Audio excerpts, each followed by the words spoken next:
guys, that was amazing. See how we can't fake this stuff. You know, even when we try to fake it, we can't because we are live and this is for real, guys. So welcome. This has been an amazing week for a lot of us and we have such an excellent show. We have two amazing art prints that are coming up. We have the Doctor Strange Open Your Eyes fine art print. We also have the Ultron, let me get this correct because I keep mixing it up. Ultron Annihilation Conquest art print. They will both be shown today, as well as a feature on the Jack Burton 6-scale figure, because who doesn't love Big Trouble in Little China and 80s nostalgia, right? Right? Yeah, I get it. And then besides that, we have a very incredible special guest. I'm so happy to welcome to the studio Julie Caitlin Brown. She's amazing. I can't wait to talk to her about her incredible career. She's like the most interesting person.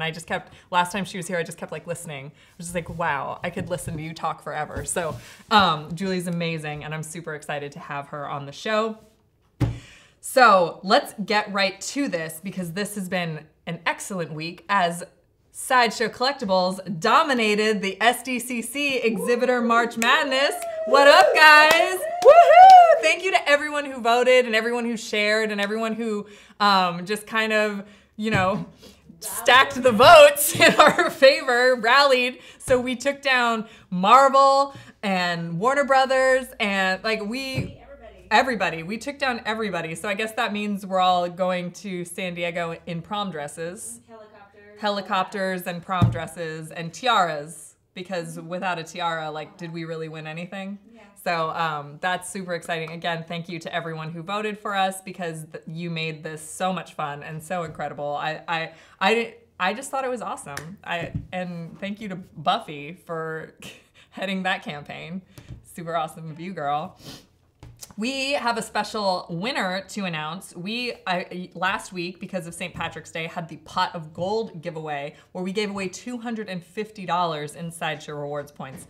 What? That's like enough to get your own 6-scale figure, at least, maybe, and then still have some RP left over. That's incredible. So we had the contest run for a week, and I have a winner in my iPad.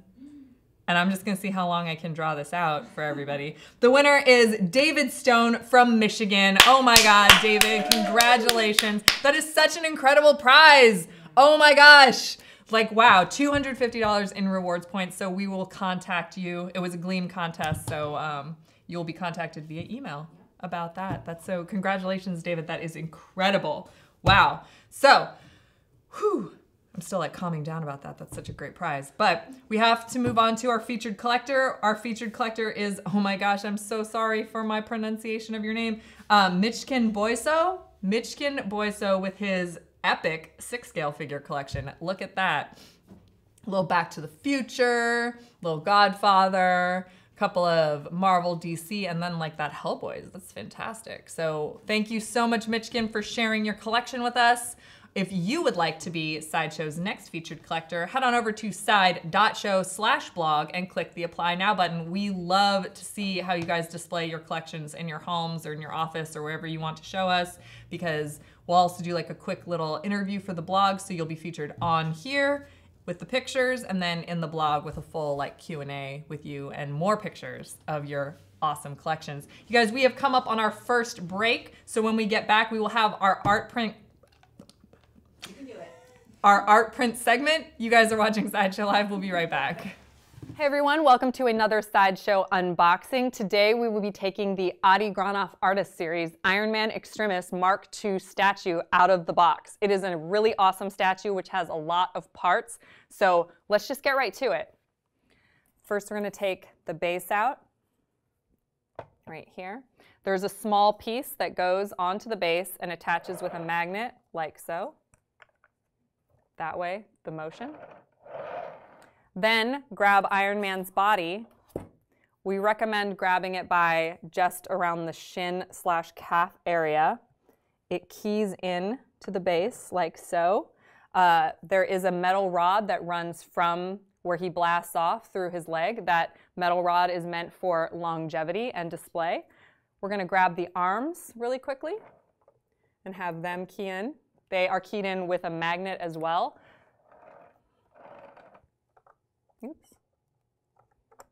There you go.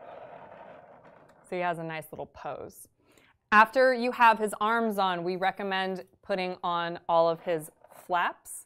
This one goes on the top of the extremis armor. Everything is color-coded, so you can make sure that it is done correctly. All of the flaps kind of move in an outward motion that you can see. Oops. And it's a matter of keying them in so that everything moves outward from the armor to expose the underneath. So again, color-coded. Let's get that right there. We can do this one. And then on the other side, that one. That one. And then there are two other pieces that go into his leg. Be sure to put those in with the extra piece going upward, because it keys in two different spots. This is a tension key. So after you have all of those in, you can go ahead and get Iron Man's helmet on him. There is a magnet as well as a key. So that is the Extremis Armor Mark II put together like that. And if you get our exclusive version, it comes with a swap out, which has Tony Stark's portrait on it. So there you go. This is the Adi Granoff Artist Series Iron Man Extremis Mark II statue. Thank you guys so much for watching another Sideshow unboxing. And don't forget to let your geek side show.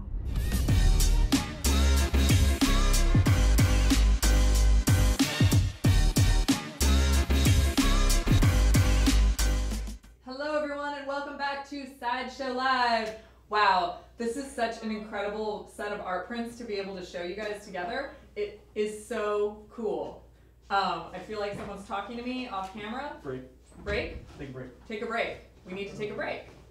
Cool. And I think something that's so cool about Elektra is when you take her backstory, it's the way she is out of necessity. Like these things specifically happened to her as a child, and her father wanted her to be able to protect herself. So he put her in every form of fighting and martial arts that he possibly could, and she excelled in all of them. So really, she was like made to do what she was going to do, and it was done out of this father's love. So at her root, although it seems like a selfish thing to be at this, you know, when you think of someone whose their coat is only out for themselves, that sounds very selfish. And yeah, it is. But when you go back to why she is the way she is, it's all done from love. In the context of having someone who wanted you to be able to protect yourself and be able to live life like that. Right.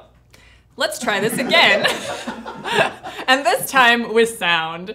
You can't fake this. You know, that's what I keep saying. But again, thank you guys for watching Sideshow Live. We are back with two amazing art prints, and how incredible to be able to show them to you together at the same time, because they're one by two incredibly different artists, but that just kind of shows you the diversity that we have in the artistry of our art print program. So first we're gonna start right here with this like, wow. Like crazy, amazing Doctor Strange, open your eyes art print. So this is by a new artist that we haven't worked with before named Alex Garant.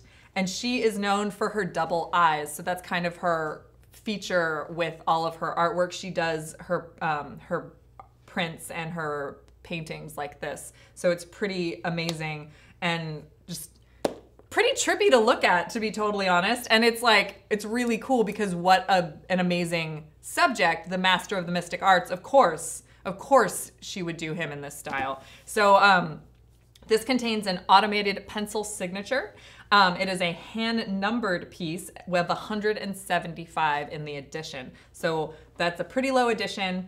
But you can get a framed version, and also remember now we have new frame options, so you can get the black or the white wood frame version on Friday. That is March 22nd between noon and 3 p.m. Pacific time. Or if you want to you know, gamble and see if you, if any are left, because if any are left on Monday, March 25th between noon and 3 p.m., the unframed version goes on sale for pre-order. Now, that's incredible. I'm with a new artist like this and just this incredible piece. You might not want to take the chance that it's going to be available, but you know, to each their own. Definitely going to be in everyone's Doctor Strange collection because that is so crazy cool to look at. So head on over to side.show/openyoureyes and RSVP for this amazing print from a brand new artist to our art print program. Wow, cool. So next, this is the Ultron Annihilation Conquest art print. That title is so cool to me. I just love it so much. Annihilation Conquest. And what an incredible way to describe Ultron and what he does and his role in Marvel Comics. So this is by Aleksi Briclot, and it also has an automated pencil signature with an embossed seal of authenticity. There are only 150 pieces of this particular print. And once again, the framed version goes on sale on Friday between noon and 3 p.m. Pacific time. And the unframed version goes on sale between noon and 3 p.m. Pacific time on Monday, the 25th. Again, lower edition sizes for this 150, 175. You might not want to take a chance, especially with all of our new kind of more customized frame options. You can make it look however you need it to look to hang in your collection. These art prints are amazing and incredibly different artists, but at the same time, let's say you do have an epic Marvel room, you could display them together if you wanted to. So head on over to side.show/Ultron print. That's side.show/Ultron print and RSVP. And in case you don't know how the RSVP program works, that's so you can choose how to be notified when something you want goes up for pre-order. The Ultron print I know is also, there's a giveaway, so you can enter for a chance to win yours, but you have to RSVP and fill out that form in order to do that. So there you go, side.show/Ultron print. Wow, these are two just incredible pieces of art. I'm so like, wow. And I also love the, in Ultron, there's so many little Easter eggs and little touches that Aleksi put in there. So it's very, very cool to see how that came together. You guys, we have another short break for you, hopefully with no oops, technical difficulties, but it'll be so much fun to take a look at the Jack Burton 6-scale figure from Big Trouble in Little China. When we get back, you're watching Sideshow Live. We'll be right back. Designer toys are an expansion of any character. They're pushing the boundaries of realism. Cohesive in its incohesiveness. I had a burp, sorry about that. Sorry.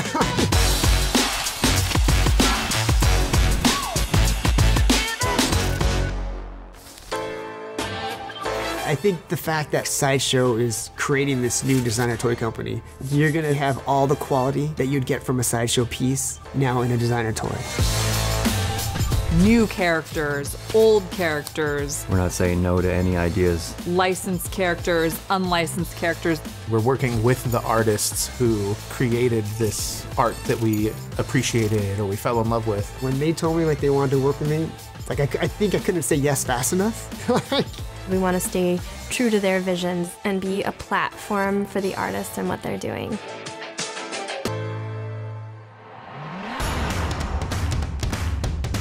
One of the most important aspects of Unruly Industries is retaining the artist's original voice and intention for these pieces.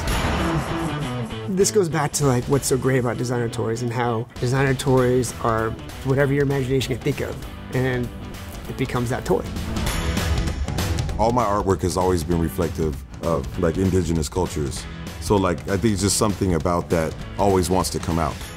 I was on a podcast a while back with Mark Bricky, the Adventures in Design, but he was like, dude, everything you do looks like it could kill you, but it's also like super cool, you know? Like I do sugar skulls. It's kind of an infusion of kind of my two cultures, kind of Mexican and American.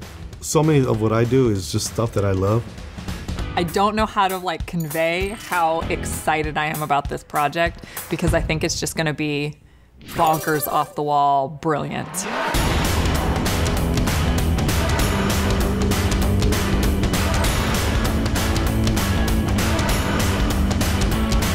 The designer toy market is so broad and so vast. I think it fosters that kind of environment where you want to tackle these original pieces and give those artists a chance to grow.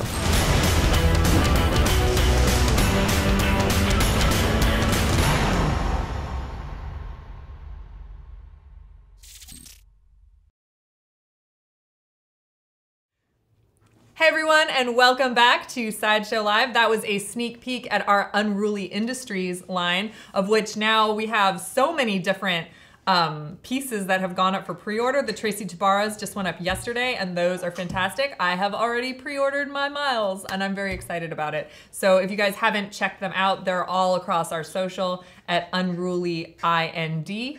That's Unruly IND on Twitter, Facebook, and Instagram. They are our designer toy, high-end designer toy line, and they're fantastic. So check them out. But we're gonna take a look right now at this guy, Jack Burton. Oh my God, look at his face. Oh, I love the expression that we somehow captured with this Kurt Russell face. It's like, what? So this is our Jack Burton 6-scale figure. It is the Jack Burton. Like, does he need another introduction? It's Jack Burton in Big Trouble in Little China. If you've never seen Big Trouble in Little China, do yourself a favor and take a watch of that movie because it is incredible. Sorry, I just keep laughing at this face. Okay, it has a detailed likeness of Kurt Russell as Jack Burton. He has a fabric costume, which I always find just so incredible. This is like a little jeans jacket. It just looks like he can't believe what you're saying right now. Well, he can't believe what I'm saying right now because, you know, he has to look for that lady with green eyes. Oh, no, that was Lopan. Sorry, I'm mixing up my characters in this movie. But, like, everything about this is crazy cool. So he has his tank top that you can see underneath. He has denim jacket, denim jeans, even down to his boots, which were custom for his movie. So we had to, like, recreate these exact boots, which is crazy to think about. He comes with, obviously, his Guardian that I didn't know had a name called the Guardian. I was always just like, he's that creepy thing that floats around with all the eyes. Because like you can see on the back of him right there, he also has eyes on the back. And the Guardian has this floating stand attachment, so you can have the Guardian being like, what up, Jack? How's it going? And then have them talk to each other, because that didn't happen in the movie, but you could make that happen if you wanted it to. He comes also with interchangeable hands, including a set of fists, a set of relaxed hands, a right hand for holding a gun, and a left hand for holding his knife. Oh, that's right. Down here, he has this little knife that you can stick in his boot, just like in the movie. So there you go. And if you are in our Facebook group, the Let Your Geek Sideshow Facebook group, you will see that the Brit and Ricky decided to unbox them, and since we have he's such a knife geek, he actually like could tell us exactly what this was replicated from in the movie, and that's a pretty stellar little piece of trivia from Big Trouble in Little China. So if you're in the Facebook group, go check out that unboxing video. It's probably one of the best ones that's ever been done in the history of unboxing videos, and I'm not exaggerating about that.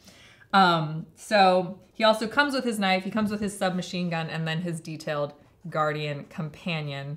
And again, look at his face. I can't even deal. That's so hilariously funny.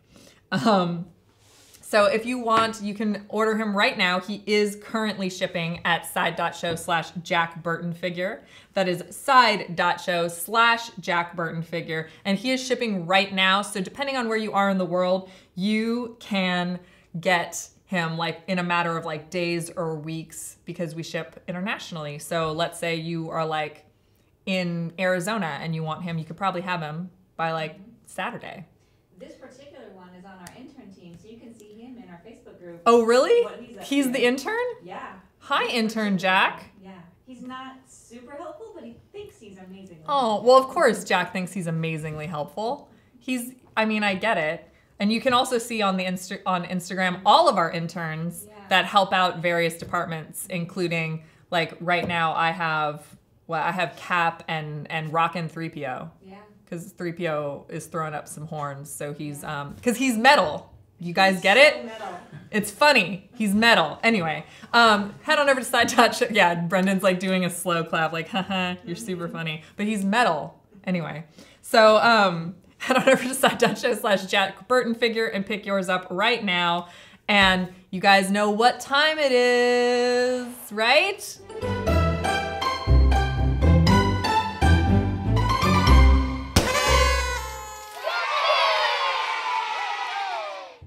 All right, it is time for this week's Let Your Kids Sideshow Challenge. Woo! You guys don't know this, but Buffy and I like made a little bit of like a song that we sing every time that goes up. But well, maybe someday if you guys are super lucky, we'll sing it for you. But for now, it's just for us. So this week's first up, last week's Batman challenge went to, oh my gosh, did I not? I didn't put in the notes who won. I forgot. You go ahead with it for Okay. Thank you. I'm so sorry. I didn't copy and paste it. I was like, that's not who won. So this week is the Mark 5. This is the Mark 5 from Iron Man 2.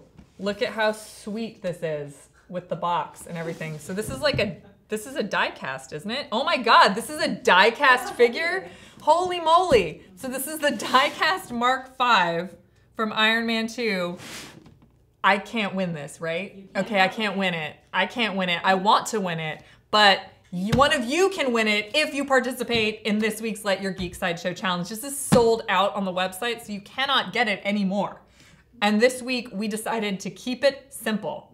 One challenge. Because I really want them to do it. Because we really want you to do it. So it is to come up with your best Iron Man cobbled cosplay. Now, if you are not familiar with what cobbled cosplay is, it's that you have to make a cosplay with only found items. So no costume elements, no clothing. It just has to be put together with things you find in your home or office or, yeah, I mostly just home and office. But this is so cool. We really want you to do it. If you post it, you get 600 bonus entries per platform. So let's say you put together an Iron Man cobbled cosplay and you post it on Instagram, that's 600 points. Twitter is another 600 and Facebook is another 600, which means you have a total of 1,800 bonus entries.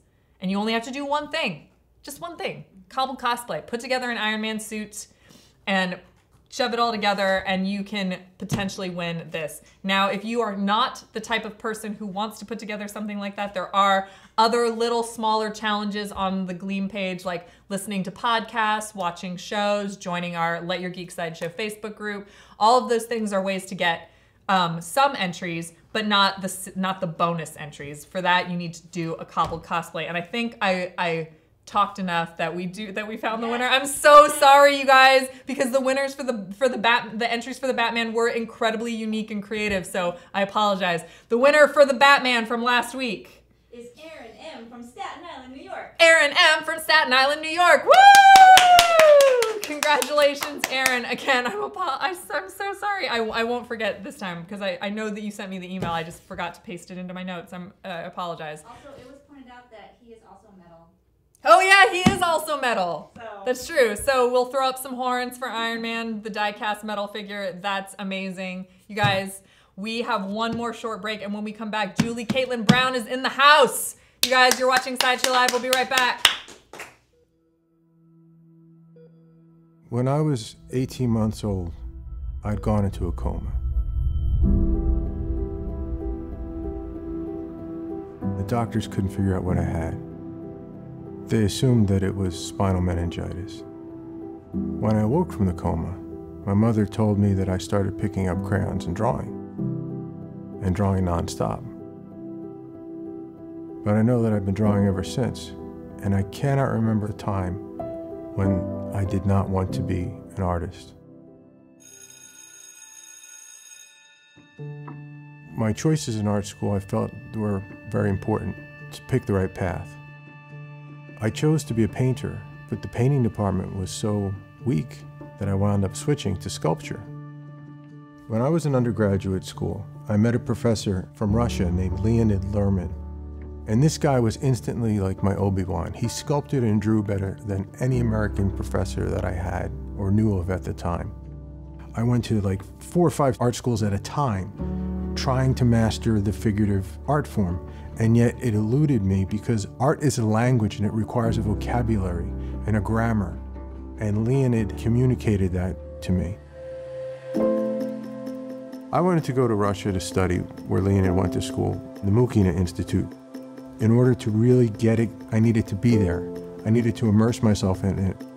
I wanted to be not just the best that I could be, like I wanted to be the best. When I got to Russia, my whole world changed. I was the first American ever to go to this school.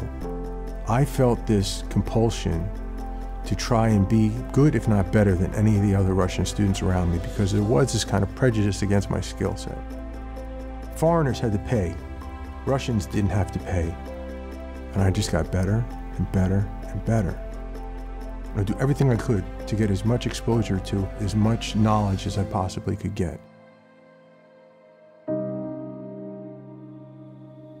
And then what happened was, at the very end, my wife sacrificed her time at school to allow me to work on my portfolio, because I said, if I don't make a great portfolio when I get out of here, I'm not going to get a job. So I worked even harder. I stayed at school till the last minute I possibly could before the last train would leave the station. I went through all this training, and the very last critique, group critique, the dean of the sculpture department said, Joe, from now on, you don't have to pay. He said, "Ty nasz человек, you're one of us." For me, that was everything.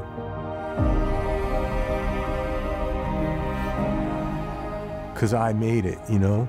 Like, I was one of them. I wouldn't do any of the stuff that I'm doing now without all that I learned in Russia. Being an artist is the only thing I could ever imagine being. It's the only thing I know, it's the only thing I want to know. And if anything, I just want to be a better artist.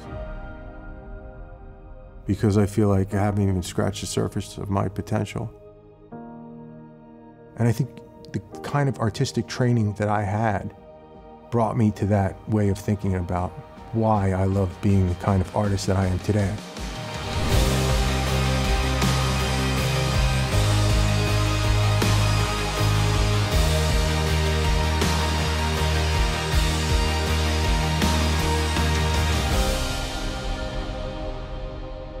My name is Joe Mena, and I know that my journey has only begun.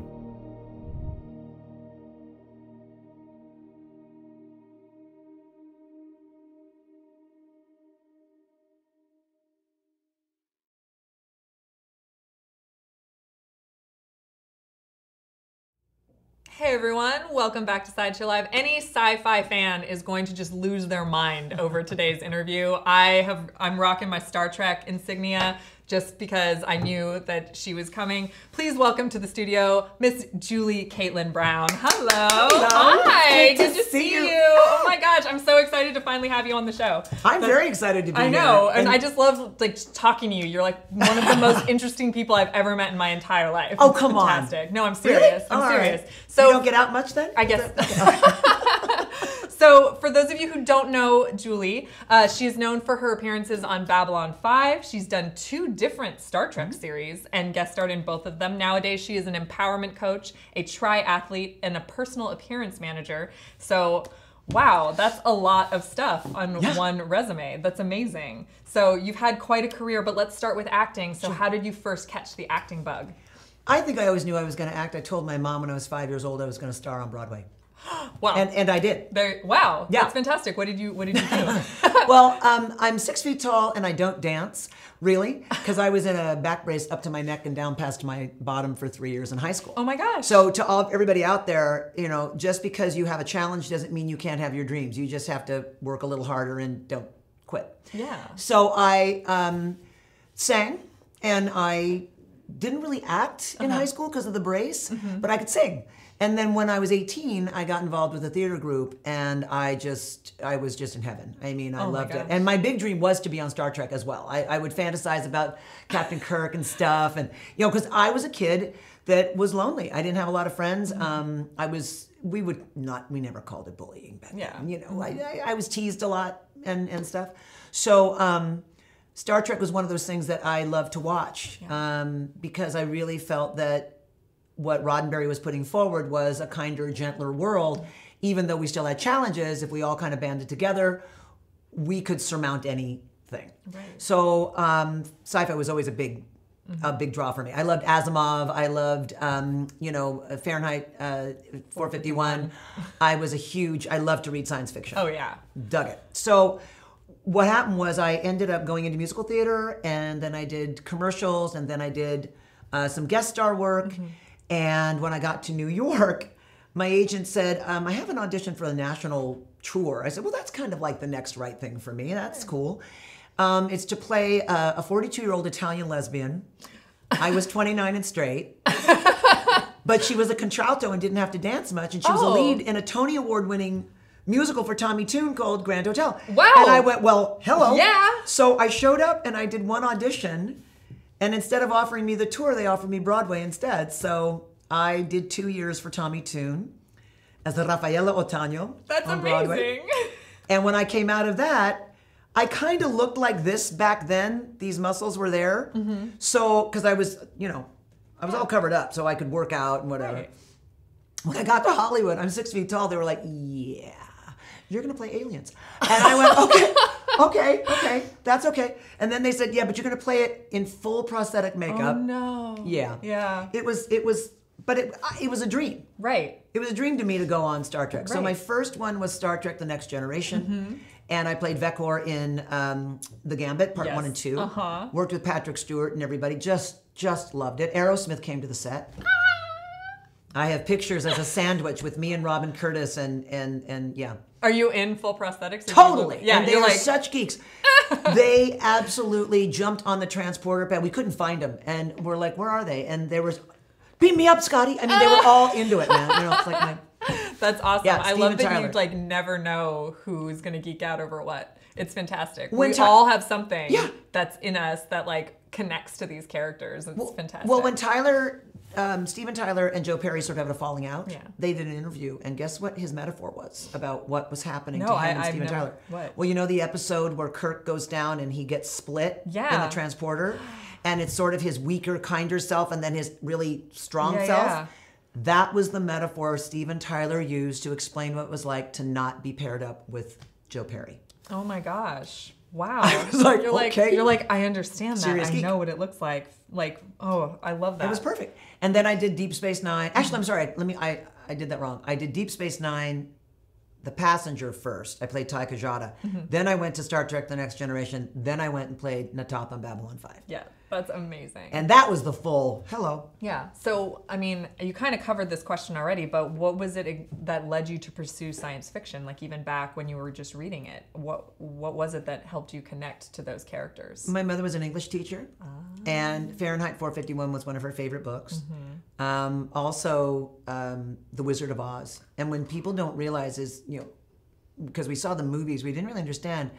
The Wizard of Oz was also a fantasy tale that had a lot to do with metaphysics and sort of a little bit of science fiction in the sense that you're traveling to another place. It's magical. You're outside your normal realm of your everyday life, and you can make things happen. And that just really appealed to me. Yeah. And I think that sort of informed reading more about science fiction than watching science fiction. I loved, Alien was one of my favorite movies. Coming up on an anniversary too this year. Yeah. And I represent Veronica Cartwright and Tom. That's amazing. Yeah, my Tom. So to me, it was always about good writing. Yeah. So when I worked with Joe Straczynski, the part was tough because the makeup was hard, but the characters were so well written and so deep, and he had something to say. And I found that in science fiction, most writers are looking at our society and they're making a comment. Yeah, absolutely. Yeah. And that to me was important, that the work that I did actually wasn't just entertaining, but it was also thought-provoking. Oh yeah, that's I think why everyone in this room loves science fiction as well, because we're looking at the world in an idealized way, and it's fantastic to see what people come up with in that sense. Yeah. So on the more practical side, what was it like being on the set of Star Trek? For Deep Space Nine, it was the first year. And if Oh. anybody's ever thought about it, people ask me all the time, what's the difference between Paramount and Star Trek and Babylon 5. Well, Babylon 5 was done in a converted juice factory. Oh my God, out I in didn't Sun know Valley. that. Yeah. Really? Oh yeah. So I went from like the creme de la creme where you walked in to a warehouse that had racks and racks of costumes. And by the way, everyone has boobs in space, but you have no nipples. Okay, I just want to say that. There's no nipplage in space, and you always have to wear a padded bra. You're going to be at least 2 cup sizes bigger in space. That's good. That's okay, good that's to what know. you need to know. Yeah. And so you had this very, we're Paramount, and you had your trailers, and it was all very shishi. And then you go to Babylon 5, where it's like, oh God, dark, down and dirty in the dark. You go in the dark, you come out in the dark. It was a long drive. I lived in Manhattan Beach, and I'd be getting up at like 2:30 in the morning to get to set by 3:30, makeup at 4 a.m. 3.5 hours of makeup, shoot till 7, get the makeup off, go home, learn your lines, go to bed at 10, and be back up at 2:30 in the morning. That's why I couldn't stay on the series. It was just prohibitive. Yeah. But Star Trek in itself, the first season, you're meeting, all of these wonderful actors. I knew Terry Farrell, but they don't know each other. Right. So it's like first day at school, and you're going, oh God, who's like in charge and what's going on, and Well, Avery Brooks had hair. Oh it my was God. really disturbing. I mean, he had hair, and you're like, okay, you don't look like yourself. And then when they finally let him shave and get his, hair going here, he sort of became the cool guy again. Yeah. It was interesting. That's so crazy. You can't play a captain. But then, going on to Babylon 5, we were all in it together. That's right? You're like, it's us against the world. And then when I did Star Trek The Next Generation, I was in the last season. So everybody had already. They were like, yeah, man, how you doing? Well, So it was coming into like a family. Totally. Yeah. And watching Jonathan Frakes and Patrick Stewart interact, because in the scene, Patrick had to hit Jonathan. And he kept going, I don't think I got that right for camera. Let me do it again. I'm just going to do it one more time. Just hang on. And then Jonathan is like known for only wanting like what he has like that 2 takes Frakes, like that nickname. Well, was this prior to him wanting all that? That's crazy. Well, he let it happen because it was Patrick. But it was the same thing with Andreas Katsoulis and I.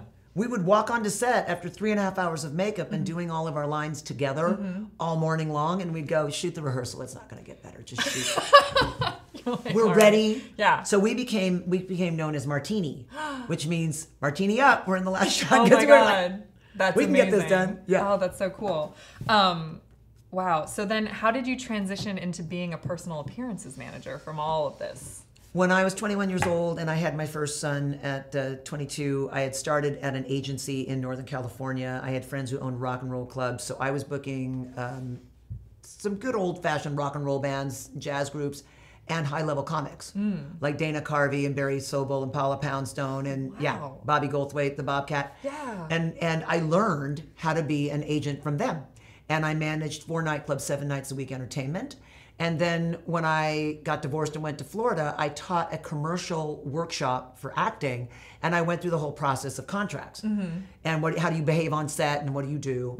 And so when I started doing Babylon 5, and in 1994 they took me to my first conventions, I went, oh dear, this is like a flea market with actors, and nobody knows what they're doing, and nobody has any protocol. There's no contract. It's well, take what you make, and it's like, hang on. Yeah. So I took the acumen I learned as a booking agent for these bands and comics, and I married it to the Screen Actors Guild contract, and I started booking 3 of my fellow Babylon 5 actors and myself. That's awesome. And that was in 1997, and now we have 65 clients, and I've been doing it 23 years. Oh my gosh, wow. Yeah. So you have, just so we can do a little bit of a shout out to some of your major clients. Who are you currently booking right now? Okay, well, I'll start with the big boy. I rep Jason Momoa, Lana Perea, Rebecca Mader, Mark Shepard, Ben Browder, Jewel State, Katie Sackhoff, David Ramsey, Mark Pellegrino, Elena Huffman, David Hayden Jones. I have a lot of people from Supernatural. Jim Beaver. I've got Tom Skerritt, Veronica Cartwright. Amanda Tapping, Rachel Luttrell, Joe Flanagan. Oh my gosh. David Hewlett. Let's see. I just signed Alexander Draymond, who's from First Kingdom. Yeah. I have, oh my gosh, I have, well, she just got on 2 new series. I'm blanking now. She got on Legacies, and now she's on Fear the Walking Dead, Karen David. Oh my God. Who's brilliant from Gallivant and Once Upon a Time. Yeah. Jared Gilmore from Once Upon a Time. I mean, I have 65 of them. I'm Yeah, not gonna list them all I'm here. sure. But, That's amazing. But we have a lot of fun. We have a lot of fun with fun. these people. Yeah. And that's so cool. And so you go to a lot of conventions with them. Do you have Yes, I a do. favorite convention that you attend? You know, every convention is different. There's 5 different kinds of conventions. So you've got your big corporate conventions that are run by people like Reed and Wizard and San Diego Comic-Con, Informa. Then you have your standalones, like a San Diego Comic-Con, Dragon Con. Yeah. You have your charity events. You have your guys like Salt Lake City Comic-Con. And I want to say this right now. I keep saying the word Comic-Con, and there's this big brouhaha out there right now about the words Comic-Con. Right. Comic-Con means any event where you come together to honor comic books or the genre. We've all known that for 30, 40 years. Yeah. It's not a trademarkable, in my opinion, it's not a trademarkable name. So when I use the word Comic-Con, I'm talking about a specific genre of events, Right. not, saying San Diego Comic-Con. Right. It's what comes in front of that that Yeah. denotes ownership. So I just Yeah. want to be clear that when I say the words Comic-Con, I'm not infringing on anybody's trademark, because there really isn't one. In my opinion. Just to be clear. Just to be clear, I don't want to get angry emails from people. So for me, the best Comic-Cons come down to, I'm going to say it, where they are, as much as what they are. Because I deal with 200 events around the world. Right. We're all over the world. I've had the pleasure of opening up the first shows in Dubai, in Saudi Arabia, in Russia, in Brazil. The Australian shows are great. I think that in terms of fandom, I think Creation Entertainment does a great job in terms of that private kind of high barrier of entry, because it's really a very special show. You have a lot of face time with your fans. I think that in terms of getting out there and giving the fans what they're looking for, Wizard and Reed do a great job. Informa, they've bought some great properties. So I think Informa's been very strategic and very smart. But in terms of like Dallas is a great show for Dallas Expo. Yeah. I love Salt Lake City. I've enjoyed the European shows. They just treat you so well. Yeah. When you come over and it's just 2,000 fans or less. Wow. Yeah, these are small shows that. That makes me want to go to Europe for Star a show. Fury. Star Fury does a great show in England. PeopleCon in France. Love them. Joe Cimbello in Rome.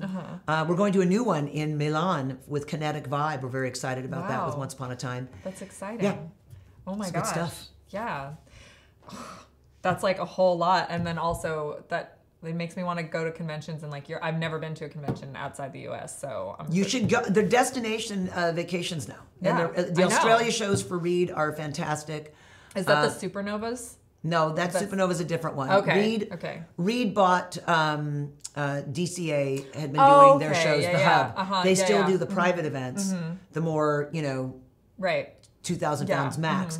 But they sold to Reed, and they do a nice job too. Oh, interesting. Very cool. So in case you already weren't completely amazing with all of this, you are also an empowerment coach to inspire people to reach their personal potential. Can you talk a little bit about what that entails? Well, because I came from having a challenged youth with the back brace, and I really was afraid of people.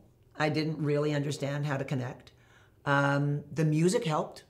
Yeah. Singing, when I sang, I was a different person, and that's kind of why I wanted to look at acting. Right. Because I wasn't really happy with who I was. I didn't really have a lot of support growing up, and a shout out to my parents who are still there. Don and Judy, love you dearly. You had 6 kids.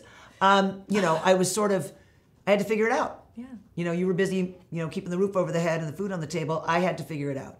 And I think what happened was, through my travels in fandom, as I began to find people to relate to, and I began to understand, wow, I'm not alone. Yeah. This isn't just happening to me. There's lots and lots of kids out there and young people that are struggling with this. How do I connect? Right. And so I wrote these books called Love First, and then I began to do Love First in Business, Love First in the Artist, and going out and speaking to different groups. And it's just been really rewarding. And then I recently had a challenge with a third concussion. I was at an event in Puerto Rico. I'm not going to tell you which actor I was with. And I went down a rock slide and I hit my head. Oh no. And I started having migraines. I started having anxiety, depression, hyper thoughts, couldn't stop the thoughts. Yeah. And for the last 3 years, it was really a challenge. And I found in last February, my sister, who's an RN, said, have you ever watched Dr. Daniel Amen on these TED Talks? I said, no. She said, watch it. So he has what's called a SPECT scan. And he has clinics. And I decided to do a documentary called Noise. And because I was already a motivational speaker and I kind of had this information already, but now the physiology of my brain was compromised. So the blood flow was not there. We have a physiological brain, we have a psychological brain. And if your physiological brain is compromised with, this is very science fiction, oh, by the way. Yeah. If it's compromised and you're not getting the blood flow, then it can't help you manage your psychological issues. Wow. In your temporal lobes, in your frontal cortex, in your basal ganglia, in your thalamus, which is where anxiety, depression, and things like this reside. Your physiological brain is challenged to help the psychological brain, and that was what was happening to me. So when I went in and I did the scans, they showed me, which was awesome. Yeah. It's so geeky. Wait till the film comes out. It's like super geeky. The thing that they put you on, that they wrote, oh my, I was like, this is like Star Trek. You're like, this is real life. Seriously. Oh my God. And then no drugs. It was some supplements, which I won't talk about here because I don't want to push forward that. Right. It was, I did some hyperbaric chamber stuff, also very sci-fi, where you go in and you push oxygen into the brain at 100%. Wow. That is very sci-fi. And then it was the meditation, which I did, and it was also your diet. And then they realized I was taking thyroid meds and I had too much. Because now that I'd become a triathlete, I didn't need so much. And once we made those adjustments and I did something called transcranial magnetic stimulation, also very sci-fi. Yeah. Where they open up your neural pathways after testing you to see what's going on in your brain through your optic nerve, which is connected to your cerebellum. It's the only organ that's directly connected. If your eye jumps when you're looking at these cards, it says that basically there are certain parts of your neural pathways that aren't functioning right. Oh my gosh. And this comes out of your imprinting from 0 to 7 when you're, if you're not imprinted correctly by your parents, you'll just make it up. You'll survive. Yeah. Well, the trauma to my head sort of kicked that into hypergear. Oh my God. And when I did the transcranial meditation or stimulation and I did the supplements, the triggers were gone. Wow. I have my objectivity back. I have emotional intelligence back. I just make my decisions now. I don't agonize over those decisions. Oh my gosh. And it's like a light switch went back on in my brain. That's incredible. I have to say that if you are struggling with depression and anxiety, please reach out to a professional. But if you really want to see what I'm doing in this documentary, go watch a Daniel Amen TED Talk and then go to amenclinics.com. You can also go to straightupsf.com and look at Maria Kish, Dr. Kish. Wow. She does the transcranial magnetic stimulation. There are answers out there and there's help. It's amazing. That's incredible. And then what is your documentary called so they can keep a lookout for it? Noise, because I couldn't shut the noise off in my head. Oh my God, that's so perfect. Right? Yeah, that's so perfect. It's like, Let's turn off the noise for a while. Yeah, just a little bit. So we have some questions coming in from the audience if you'd like to take some of those. I'm ready. And if you guys haven't asked your question yet, we would love to have you guys join in the conversation with Miss Julie Caitlin Brown. So, first question is, did you watch Twilight Zone? And do you have a favorite episode? I watched Twilight Zone in the Bill Mumy episode, which was freaky because I ended up on Babylon 5 with him. That was one of my favorite episodes. That's amazing. Yeah. And then and then this is my follow-up, how did that feel to like watch someone in such an iconic show and then to know that you are now their contemporary and their peer? What was funny is that I walk in and I got the job on Babylon 5 because the actress ripped the makeup off her face at 5 in the morning and the casting director called me at home. So I went in and they said, you have to do a makeup test, and I sit down and there's Bill Mumy. And Billy looks at me and he goes, yeah, they didn't tell me about these prosthetics either. I went, really? They go, no, they sent over a picture. I had no idea. So we're both going, oh my God, oh my God, oh my God. You guys can went we through do something this? together, We and totally you had like went a through this. moment, and you're Yeah. like, okay, well, we're in this together. Like, yeah. let's hold hands. We let's did. do this. We did. And That's we're both crazy. Aquarians, and we're both musicians, and I booked him for a while too. Oh, wow, that's so amazing. it's really so funny. there you go. Yeah, it was great. That's awesome. And then this is actually a really good follow-up to this. Does Julie find acting behind full prosthetic makeup easier or harder? Physiologically, it's harder because your skin can't breathe. And when I was on Babylon 5, the only thing exposed to air were my lips. Oh, wow. Everything was covered. Oh, my God. So you go into oxygen deprivation. And so you have to be really, pop the lenses out at lunch, take your gloves off. You've got to get your skin breathing, go outside in the fresh air.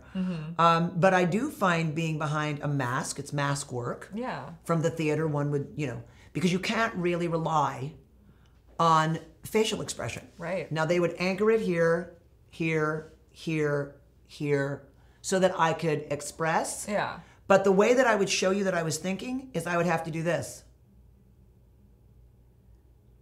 So you'd see my eyes move so that you could see that there was a process going on. Because otherwise, you couldn't tell what I was thinking, and it would be very stony. Yeah. Yeah. So that was freeing because I could really, disappear into the character. That's true. And then, disappearing into the character, and then that way there's no like, oh, that's me. Oh, if you had a pimple, who gives a shit? Yeah, that's true. I'm sorry I said that wrong. No, that's totally fine. Totally fine. Don't worry about it. So, Julie, are you going to be in any upcoming conventions in Europe, specifically Belgium or France? From Jacqueline wants to know. Oh, Jacqueline. I am going to France. I'm not going to Belgium. I think you're talking about the Once Upon a Time event. Yes, I will be in Paris. I will be in Milan, and then in this summer, I will be with Lana Perea, Jason Momoa, Joe Flanagan, Katie Sackhoff in London Film and Comic-Con. Oh my God. Which is also a great company called Showmasters I've worked with for years. That's awesome. Yeah. I've heard about that show, and I've heard it's like a fun show. They're very fun, and they're very low barrier of entry, so a lot of times it's free entry or very nominal, and it's a la carte spending. So you just spend the money on what you want. Oh my God. Wow. Yeah, they get some great awesome. clients there. They get some really good people. So then Michael Lampkin wants to know, Julie, being a triathlete, what are some of your proudest athletic accomplishments? Okay, this is really funny. I hadn't been in a pool in 40 years. I hadn't been on a road bike in probably 25 years, and I never ran. Okay, this is a shout out to one of the founders to Greg, the founder of this company. You'd be surprised at what you can do if you just start. So Thomas Rowe, who is a buddy of mine and a really dear friend, is a triathlete. And he didn't start till he was in his 40s. So he started training me, and we started boxing. And he got me running on an arc trainer because I was worried about impact because of my back.